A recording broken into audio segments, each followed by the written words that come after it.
In this video, we will be painting the Infinity Defiance sculpt of Aïda Swanson.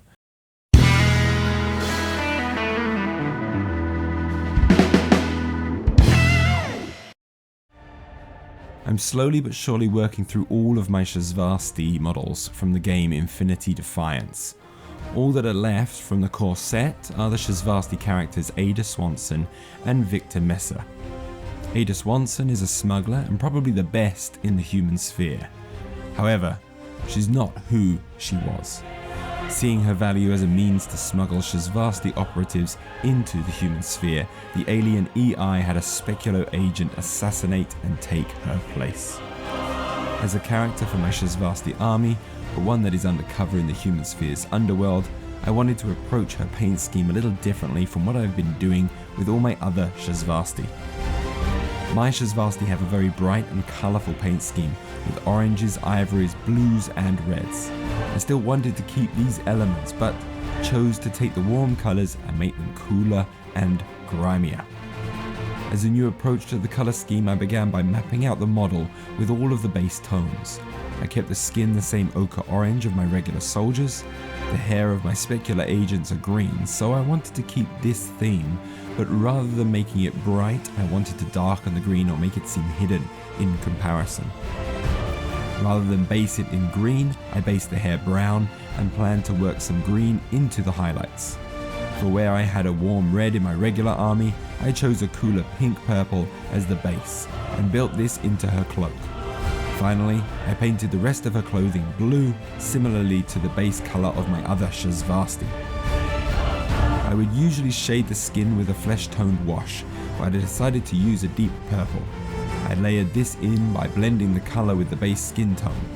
It took some time to balance the colours as they contrasted a lot, and if I am to be perfectly honest, I'm not really satisfied with the result. Moving back to the red of the cloak, I worked on the shadows by mixing some green in with the base pink. I then worked this into the shadows and blended it up to the base colour.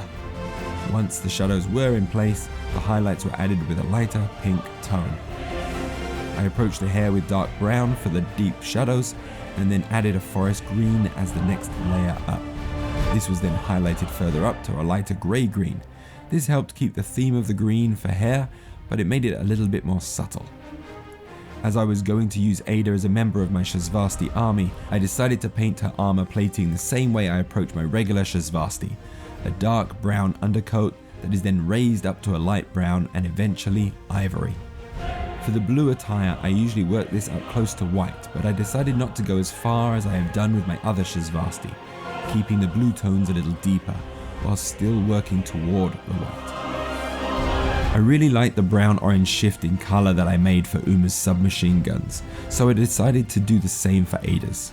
My guns have been traditionally monochromatic in their paint schemes, but I have found adding some small areas of colour, although not realistic, certainly add character and visual interest to the finished models. I then dry brushed the base and called her done. This for me was a speed paint. I am a slow painter and it takes me a long time to finish a model, even with the most basic of paint jobs. This model took me a total of 2.5 hours, and for that length of time I am very happy with the colour scheme. However, I could have made this model far better with a more careful choice of colour. I like the pink purple of the cloak, and the more pastel tones in comparison to the rest of my Shasvasti helps her stand out as a unique character, and I think that helps reflect who she is.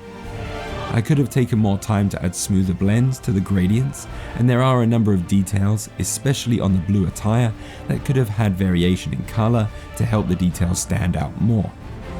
But that about does it for this video.